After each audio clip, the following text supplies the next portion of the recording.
Alright folks, gather around. Today we're diving into a topic that's often misunderstood and misrepresented: polygamy.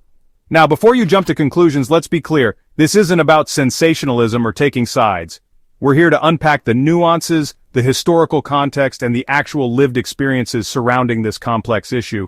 So, buckle up as we separate fact from fiction, challenge our own biases, and hopefully walk away with a more informed perspective on polygamy in Islam. Let's go. Okay, let's address the elephant in the room. The Quran does permit polygamy, but here's the catch. It's heavily regulated and comes with strict conditions. Verses like 4:3 state that if a man chooses to marry more than one wife, he must treat them with absolute justice and equity. We're talking about ensuring equal financial support, equal time and attention, and equal love and respect. The Quran doesn't mince words here, folks.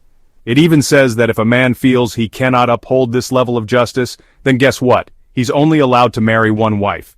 Think of it like this. Imagine trying to juggle multiple spinning plates at once. Sure, it looks cool if you can pull it off. But the Quran is basically saying, hey, if you drop even one of these plates, you're in big trouble. The emphasis is on responsibility, fairness, and preventing harm, not on giving men a free pass to collect wives like they're trading cards. This verse was revealed in 7th century Arabia, a time and place where wars had left countless widows and orphans vulnerable and unprotected.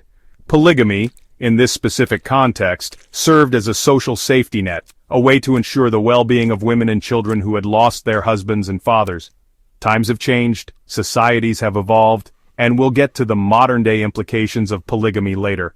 But it's crucial to understand the historical backdrop against which these verses were revealed. The whole picture shows us that the Quranic stance on polygamy is rooted in principles of justice, compassion, and social responsibility.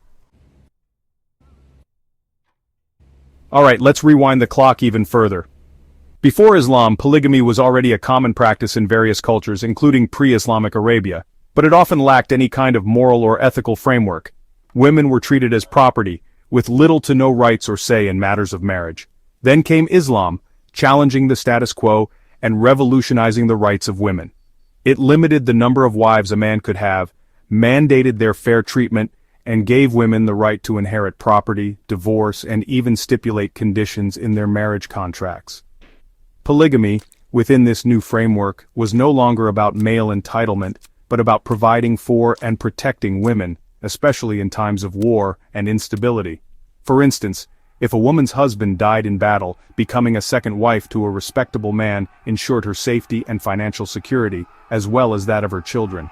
Islam didn't invent polygamy, it reformed it, attempting to mitigate its potential harms and establish a system that, at least in theory, prioritized justice and protection for women. Fast forward to the early Islamic period, and you'll find examples of strong, independent women navigating polygamous marriages. These women weren't submissive bystanders. They were active participants in their marriages and communities, challenging societal norms and shaping the very fabric of early Islamic society. So, before we jump to conclusions about Islam's stance on women based on a single practice, let's acknowledge the historical context, the societal reforms it brought about, and the agency and power women continued to exercise within that framework. Now, let's get real. The question of whether Islam disrespects women by allowing polygamy is a valid one. It's a question that deserves an honest and nuanced answer, free from both apologetics and Islamophobic rhetoric. First and foremost, Islam categorically emphasizes the importance of treating women with dignity, respect, and kindness. The Quran repeatedly highlights the high status of women, both as individuals and as integral members of society. When it comes to polygamy, Islamic teachings are crystal clear. A man must treat all his wives with absolute justice and fairness. This includes providing for their financial needs, ensuring their emotional well-being, and dividing his time and attention equally among them. But here's the catch. Human beings are inherently flawed. We're susceptible to jealousy, bias, and let's face it, sometimes we just plain mess up. While Islam sets a high bar for ethical polygamy, the reality is that upholding that level of justice can be incredibly difficult, even for the most well-intentioned individuals. Furthermore, cultural interpretations and societal norms often muddy the waters. In some cultures, polygamy might be practiced out of necessity or tradition, while in others it might be misused to exert power and control over women. it's crucial to distinguish between the ideals of Islamic teachings and the flawed realities of human behavior. Islam explicitly forbids any form of coercion or pressure in matters of marriage. A woman has the absolute right to choose whom she marries, whether it's as a first, second, third, or fourth wife. Chapter 4. Polygamy Today. Navigating Modern Challenges. Let's be real, folks. The world today is vastly different from 7th century Arabia. We live in a globalized society with evolving social norms, economic realities, and frankly, a whole lot more baggage. So, where does polygamy fit in this modern landscape? The truth is, it's complicated. While some Muslim-majority countries have outlawed polygamy, others still permit it, often with certain restrictions. And even within these countries, the practice varies widely depending on factors like socioeconomic status, cultural norms, and individual interpretations of Islamic teachings. The sad reality is that polygamy is often misused and abused, just like any other social institution.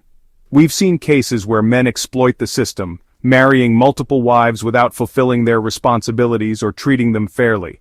This is unacceptable and a clear violation of Islamic principles. The real conversation we need to be having is about tackling the root causes of gender inequality, both within and outside Muslim communities. We need to challenge cultural norms that perpetuate harmful power dynamics, empower women with education and economic opportunities, and hold individuals accountable for their actions, regardless of their religious beliefs. Ultimately, the question of whether or not to engage in polygamy is a personal one, guided by individual circumstances, interpretations of faith, and a deep commitment to upholding the principles of justice and fairness that Islam champions. Chapter 5. A Look from the Outside. Critiques and Cultural Relativity.